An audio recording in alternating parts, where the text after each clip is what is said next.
Bueno, decía, estamos en la segunda parte de la reunión, decía antes de que se cortara eh, que Kelsen define las normas jurídicas de carácter de alcance general, además de como juicio de deber ser coactivo, como juicios hipotéticos de deber ser coactivo.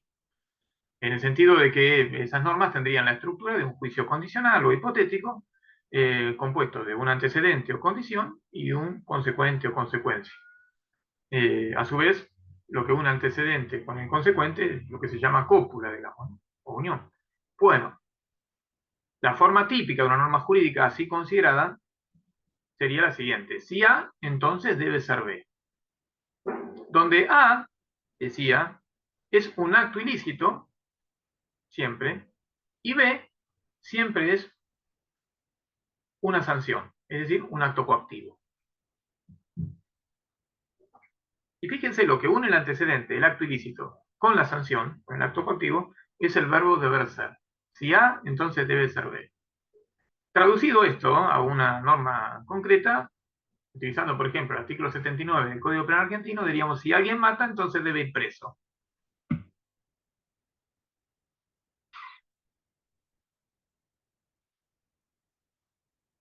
Matar es el acto ilícito, el antecedente, o sea, A. Ir preso es el acto coactivo, o sea, la sanción, es decir, B, el consecuente.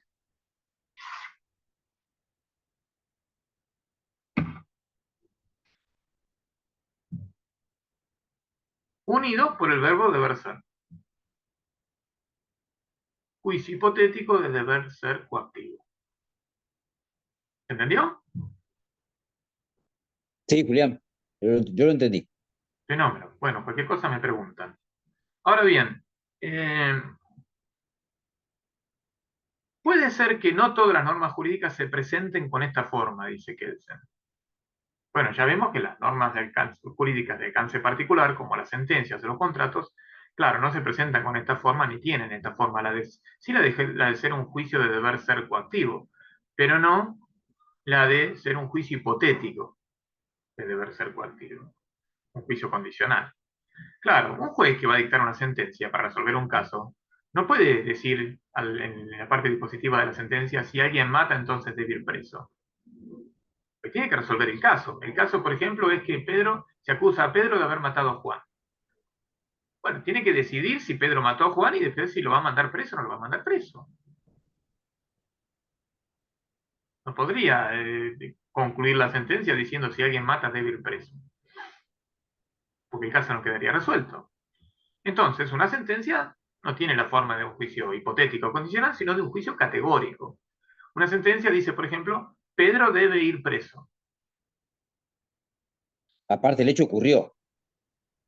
Bueno, en el caso de que haya ocurrido, ¿no? Bueno, No, no, por eso digo, el hecho es categórico porque el hecho, obviamente, Pedro fue el antecedente que ocurrió. Es decir, acá el deber ser no existe. Es directamente la sentencia afirma no, el deber ser sí categóricamente. existe, lo que no existe es la condición o la hipótesis. O la condición, bueno, claro, la condición. Es decir, la cúpula, el nexo No está formulado en existe. términos hipotéticos, sino en términos categóricos, porque ya hay un hecho que ocurrió, Exacto, como vos decís. No es un hecho exacto, abstracto claro. que puede ocurrir o no, sino un hecho que ya se comprobó que ocurrió. Ya Y si se se hubiera concretó. comprobado que no ocurrió o no se comprobó que ocurrió, entonces la sentencia dirá, Pedro no debe ir preso. Pero también es un juicio categórico. ¿Sí? Pero el deber está, y el acto coactivo también. Debe ir preso. Bueno, pero claro, eso ocurre con una norma jurídica de alcance particular, como es una sentencia, no con las normas jurídicas de alcance general. Ahora, las normas jurídicas de alcance generales, que mencionábamos antes, ¿sí? Por ejemplo, una ley, un reglamento, una norma constitucional, un tratado, ¿qué fuera? Eh, pueden ser clasificadas, son clasificadas según Kelsen, son clasificables según Kelsen entre normas primarias y normas secundarias. Esta clasificación, distinción entre normas primarias y normas secundarias, ustedes vieron ya que es bastante común.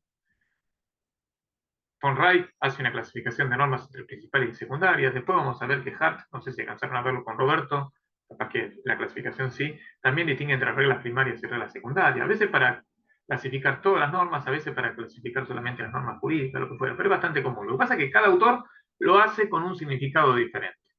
En el caso de Kelsen, Kelsen distingue entre normas primarias y secundarias, no para significar con ello que hay en el ordenamiento jurídico normas de distinto tipo en cuanto a que cumplen distintas funciones, que desempeñan distintos roles. No es eso. Para Kelsen, todas las normas jurídicas, en ese sentido, son de un mismo tipo, es decir, cumplen todas una misma función o desempeñan un mismo rol. Son reglas de conducta que establecen o regulan, digamos, el acto coactivo. Debe realizarse o no debe realizarse determinado acto coactivo. Si alguien mata, entonces debe ir preso. Esa es la forma típica de las normas jurídicas, y no hay normas jurídicas que cumplen otras funciones, que no sea esa.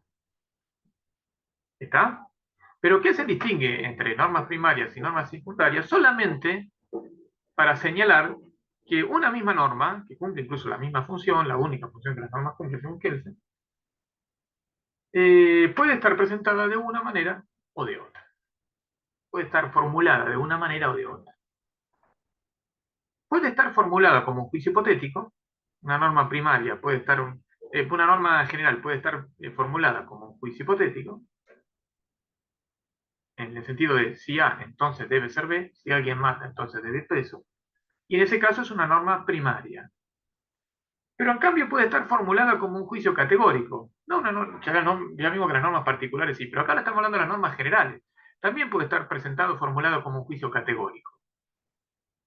En ese caso sería una norma general, pero de tipo secundaria, no primaria. Pero en realidad se trata de la misma norma, nada más que presentada o formulada de otra manera. Lo explico. La norma que primero formulada como un juicio hipotético diciendo si alguien mata entonces debe ir preso, puede ser formulada diciendo se debe no matar. En este segundo caso como juicio categórico, no como juicio hipotético. Le saqué la condición. Pero fíjense que la misma norma dice lo mismo, nada más que de otra manera. ¿Está?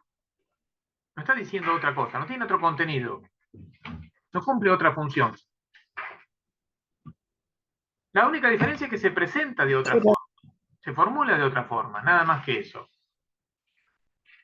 pero, profe, este tipo de clasificación sería para las normas generales, solo Claro, que una claro. sería Primero normas distinguiendo hipotéticas y entre otra normas, normas exacto, primero distinguiendo entre normas jurídicas generales y normas jurídicas particulares. Acá ahora dejamos de lado las normas jurídicas particulares, que es así, son siempre juicios categóricos. El juez no puede decir si alguien mata, entonces debe ir preso, cuando resuelve un caso, cuando dicta una sentencia. Dice Pedro debe ir preso, ¿no? Por ejemplo. Así que eso ya está claro, lo dejamos de lado. De todas maneras, son juicios de deber ser coactivo, nada más que no hipotético, las normas particulares. Pero ahora, volviendo a las generales, leyes, reglamentos, constituciones, etc.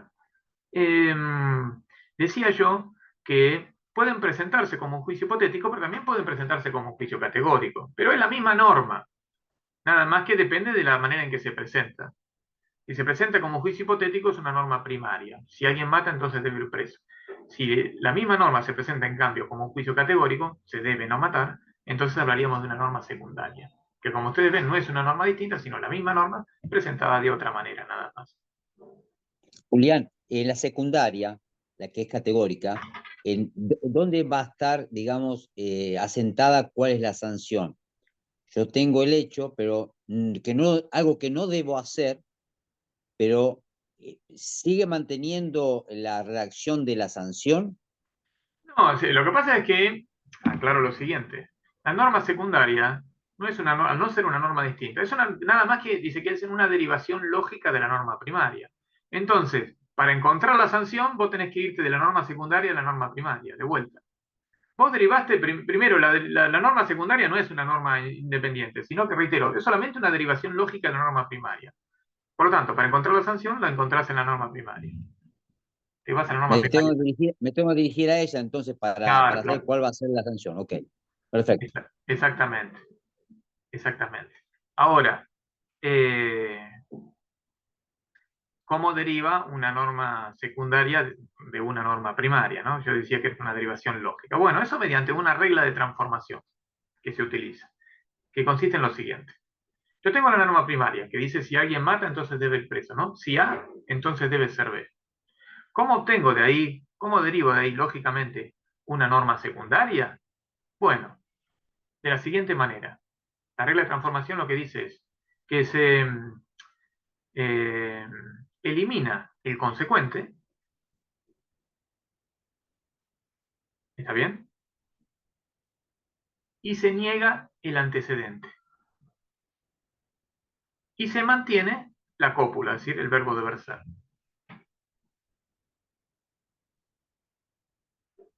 Ahí sale no se debe matar. No se debe. Claro, de la norma que dice si A, entonces debe ser B, si yo niego B, niego el consecuente. Perdón, si elimino el consecuente, quise decir.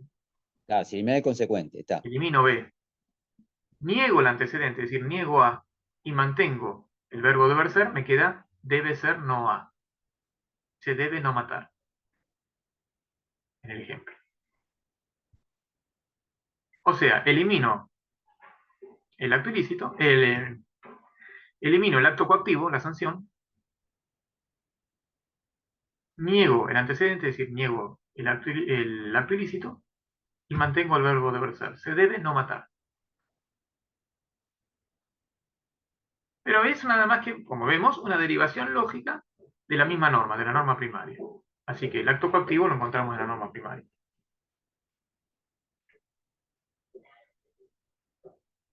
En definitiva, para Kelsen, y esto también lo agrego ahora, toda norma jurídica, para ser tal, debe contener una sanción.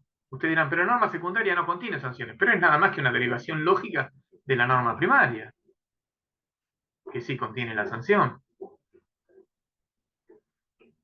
Kelsen Por tiene eso una a concepción Kelsen, coercitivista tan importante, tan claro, fuerte, que incluso lleva esa concepción a la definición misma de norma jurídica. No hay norma jurídica sin sanción, dice Kelsen. por eso que él era partidario de la teoría coercitivista. Sí, por supuesto, claro. Como el grueso del positivismo jurídico lo considera, ¿no? También, por supuesto. Pero en el caso de Kelsen, además, lleva esa posición incluso al concepto mismo de norma jurídica, que ha sido criticado por otros autores, incluso por otros autores positivistas. ¿Por qué asunto? Porque es demasiado extrema esa posición, es decir, le lleva a un concepto de norma jurídica bastante poco útil, por decirlo de alguna manera. Fíjense lo siguiente. Todo depende, obviamente, de cuál sea el material jurídico que nosotros tomemos como referencia, el derecho positivo que nosotros tomemos como referencia. Nosotros abrimos un código penal, el Código Penal argentino, que tiene dos partes, la parte general y la parte especial. Abrimos la parte especial, nos encontramos con un artículo como el 79 del Código Penal que regula el homicidio, que dice si alguien mata, entonces debe ir preso, y ahí no tenemos problema con la teoría de Kelsen. Le damos la derecha a Kelsen y le decimos que Kelsen tenía razón. Cada norma contiene una sanción, ahí cada artículo del Código Penal está conteniendo el acto ilícito y la sanción. Es más, tiene la forma de un juicio condicional, o sea, cierra perfectamente la teoría de Kelsen. Porque sucede así con el homicidio, con el robo, con cualquiera de los delitos contemplados en esa parte.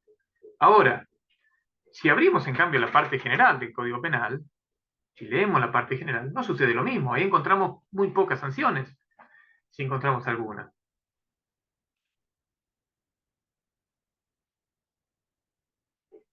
Lo mismo si abrimos el Código Civil derogado o el actual Código Civil y Comercial de la Nación, o la Constitución Nacional, o tratados internacionales. Encontramos muy pocas sanciones, muchos enunciados jurídicos, muchos juicios en ese sentido, incluso juicios de deber ser, que establecen deberes, que dicen que algo debe hacerse, no debe hacerse, pero no encontramos muchos actos coactivos, no encontramos muchas sanciones. Y Kelsen, respondiendo a eso, lo que dice es, bueno, esos son fragmentos de normas jurídicas, no son normas jurídicas, son fragmentos, que tienen que ser unidos con otros fragmentos hasta encontrar aquel enunciado que contenga una sanción. Todo eso conformaría una única y misma norma jurídica. La crítica que se le hace a esa posición es que así las normas jurídicas tendrían una extensión interminable, porque sería una colección interminable de fragmentos hasta encontrar aquel enunciado que contenga la sanción.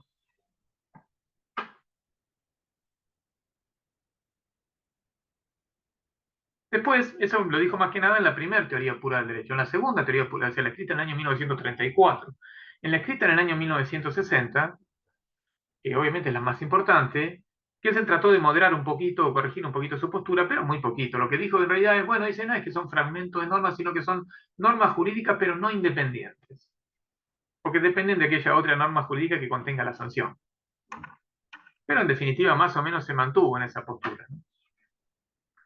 Más o menos.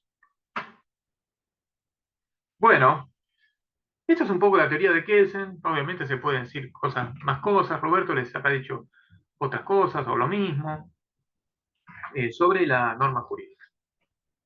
No sé si tienen alguna duda a partir de esto que acabo de decir, o con lo que dijo Roberto en la clase pasada, la última clase de él, digo, sobre el tema de la norma jurídica y la definición de Kelsen. No, ¿Va no, bien hasta de ahí? mi parte no. Estamos bien. Bueno, está. Entonces vamos ahora a repasar la teoría de Hart, si quedó alguna duda, alguna pregunta, algún hueco o algo por completar en lo que ya dio Roberto sobre la teoría de la norma jurídica de Hart. Porque usted me dijo que Roberto la había abordado también. Quiero decir, la norma jurídica, las normas jurídicas para Hart no son todas del mismo tipo, pero en el sentido de que no todas cumplen los mismos roles o funciones. Es decir, Hart tiene una visión más amplia del fenómeno jurídico que el de Kelsen. La visión de Kelsen es más simplificada. ¿Por qué? Porque el fenómeno jurídico o el ordenamiento jurídico estaría compuesto por un único tipo de norma. Son reglas de conducta que establecen que debe hacerse o no debe hacer de tal o cual acto coactivo, ¿no? En caso de una conducta o de otra. Si alguien mata, entonces debe ir preso.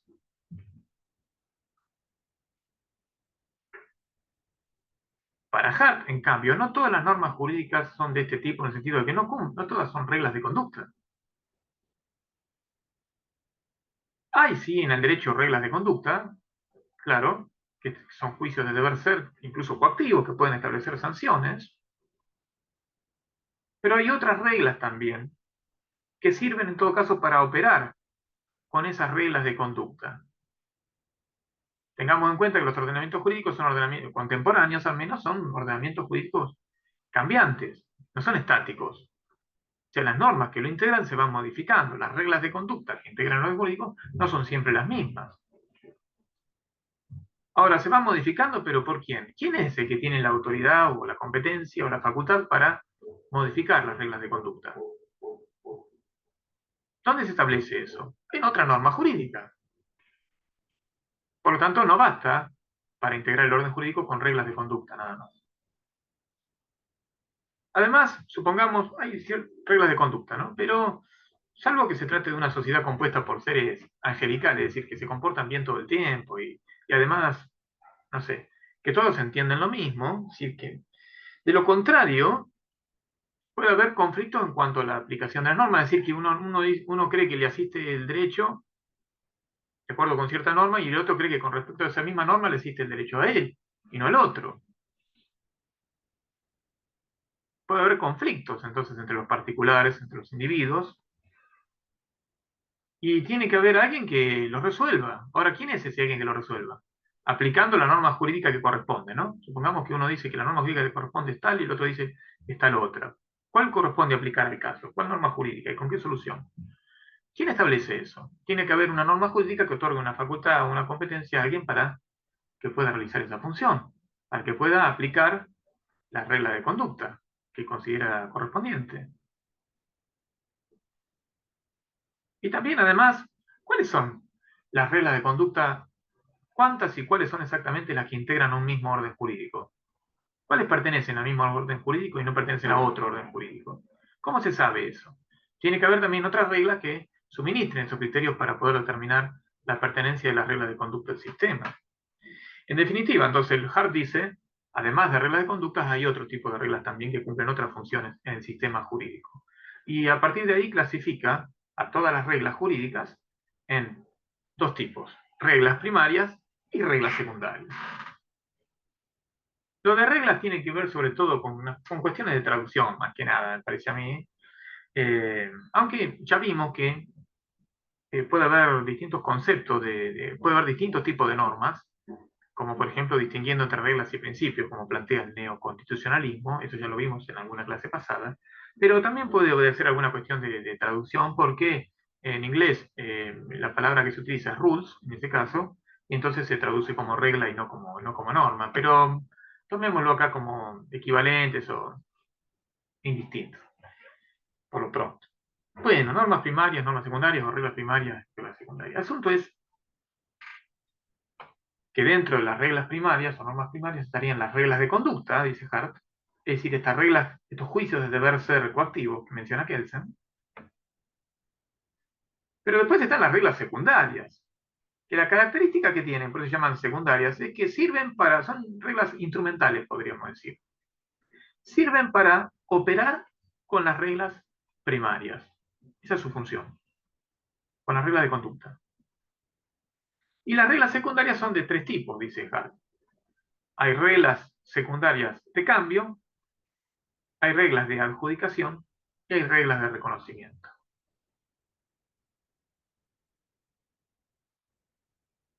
Eso Roberto se lo habrás explicado, supongo, y lo habrán entendido. Las reglas de cambio establecen facultades o competencias a ciertos individuos para producir cambios de reglas primarias, por lo tanto, para producir cambios en el sistema jurídico.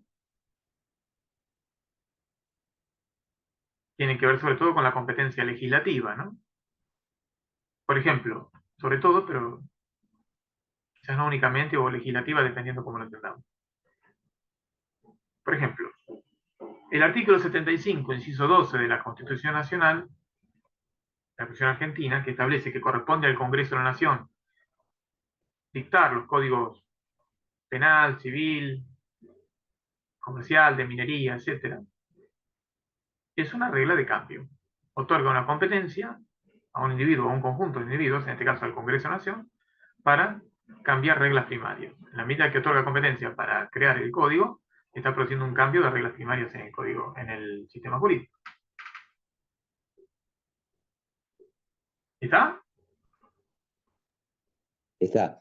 También, ojo, puede haber reglas de cambio que se refieran a competencias, que otorguen competencias a individuos particulares, no a funcionarios, no a autoridades, sino a individuos particulares, también para producir cambios de reglas primarias, por lo tanto cambios en el sistema jurídico. Por ejemplo, las normas del Código Civil argentino o el actual Código Civil y Comercial, que establecen quién puede celebrar un contrato válido o quién puede otorgar un testamento válido, también son reglas de cambio. Otorgan competencia o facultad, en ese caso, a un individuo particular para producir cambios en el sistema jurídico. En la medida que le otorgan competencia para celebrar un contrato o para otorgar un testamento, en la medida que un contrato contiene normas jurídicas y un testamento también, está produciendo cambios en el sistema jurídico. Claro, todas esas que está diciendo son todas normas secundarias que obviamente no cargan una sanción porque le hacen de sustento y de apoyo o clarificación o posibilidad de modificación a la primaria. Claro, sirven para operar con las normas primarias. En la medida que las normas primarias no son estáticas, sino que van cambiando con el tiempo, bueno, ¿quién las puede cambiar? Eso lo dice una norma secundaria, concretamente una norma de cambio. Después vamos a las reglas de adjudicación. Adjudicación, ahí también hay un tema de traducción. En inglés se usa la palabra adjudication. Entonces al español se traduce como adjudicación. Pero adjudication significa en definitiva aplicación. Por lo tanto, podríamos hablar de reglas de aplicación. Indistintamente, de adjudicación o de aplicación. En definitiva, se trata de reglas que establecen competencias o facultades a ciertos individuos para aplicar o adjudicar normas primarias en los conflictos entablados entre los individuos, entre los particulares.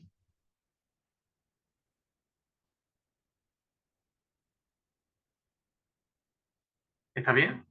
Se lleva adelante una contienda judicial, por ejemplo. ¿Pero quién puede aplicar la norma primaria para dar razón al actor o al demandado? Y el juez. Claro, típicamente, así como las reglas de cambio se refieren típicamente a la competencia legislativa, las normas de adjudicación se refieren típicamente a la competencia judicial. Entonces, las reglas que encontremos en el ordenamiento jurídico en el argentino, por ejemplo, que se refieren a la competencia judicial en razón de la materia, del territorio, lo que fuera, y las reglas que establecen también quién puede ser juez, en todo caso, son reglas de adjudicación. Y por último teníamos la regla de reconocimiento. Las reglas de reconocimiento establecen criterios, suministran criterios para determinar cuándo una norma primaria pertenece a un determinado sistema jurídico.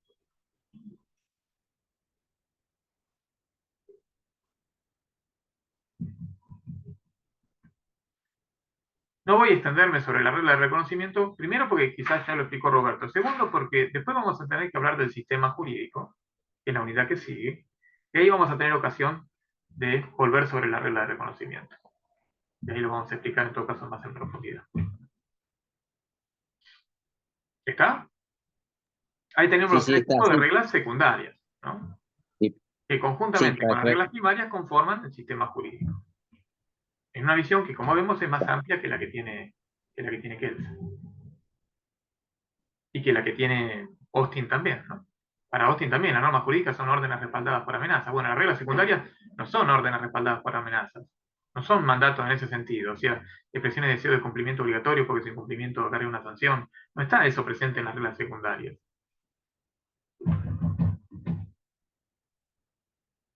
Aclaremos también que las reglas secundarias, sirven para operar con las reglas primarias y en todo caso sirven también para operar con las propias reglas secundarias, porque la regla de cambio, que otorga una competencia o facultad para producir cambios de reglas primarias, también, en definitiva, puede servir como regla de cambio de las propias normas secundarias. Puede establecer también competencia para producir cambios de una regla secundaria, en definitiva, cambios del sistema jurídico. Lo mismo con la regla de adjudicación, en definitiva. Puede referirse a quién puede aplicar una regla primaria o también quién puede aplicar, qué sé yo, una regla de cambio o una regla secundaria. Pero, digamos, la función principal que cumplen es la de operar con las reglas primarias. Por eso se habla de reglas secundarias. Bueno, no sé si le surge alguna duda a partir de lo que acabo de decir, de lo que dijo Roberto, por ahí ya evacuaron las dudas la clase que Roberto mismo dio, y con esto cerraríamos ya, salvo que Roberto quiera decir algo más, por supuesto, porque él venía tratando el tema de la norma jurídica, así que el tema es de él. Yo solamente traté de evacuar algunas dudas o de completar algunos puntos que pudieran haber quedado nada más y que están en el texto de Nino, en definitiva. Todo esto lo encuentran en el libro de Nino, el capítulo 2, que se llama El concepto de norma jurídica. Bueno, el libro de Introducción al Análisis del Derecho, ya saben, ¿no? Pues eso está disponible en el campus virtual, el texto. Así que ahí van a encontrar esto que dijimos hoy también. Más la teoría de von Rey, todo eso lo encuentran en ese capítulo. Nino abarca todo lo que es Kelsen, Hart y Austin. Sí, las teorías que acabo de mencionar están todas en el libro de Nino, explicadas, y también la teoría de von Rey que vieron antes con Roberto, todo eso también está. Está bien, perfecto, Julián. Un capítulo. Bueno, no sé si tienen alguna duda, ya son casi menos 10. Si tienen alguna duda o consulta, no vamos a llegar a ver sistema jurídico, lo dejamos para la clase que viene. La clase que viene hay recuperatorio, pero también hay clase, para no atrasarnos. Está bien. Entonces el lunes. No, el martes. Viernes. Perdón, el martes. El martes, perdón. No, está bien. Listo. Bueno, no sé, ¿no hay ninguna duda, ninguna consulta? No, de mi parte no, Julián. Bueno, ya les di el texto para leer, vayan leyendo. Si les surge después alguna duda, obviamente nos consultan. ¿Está? ¿Esto lo subís al campo, la grabación, Julián? Voy a tratar de subirlo hoy mismo, y si no, bueno, durante el fin de semana, a más tardar, Está bien, la grabación al campo virtual, como siempre. Perfecto, buenísimo. Bueno, buen fin de semana. Buen fin de semana, gracias. Chao, Chau. Bien, A chau.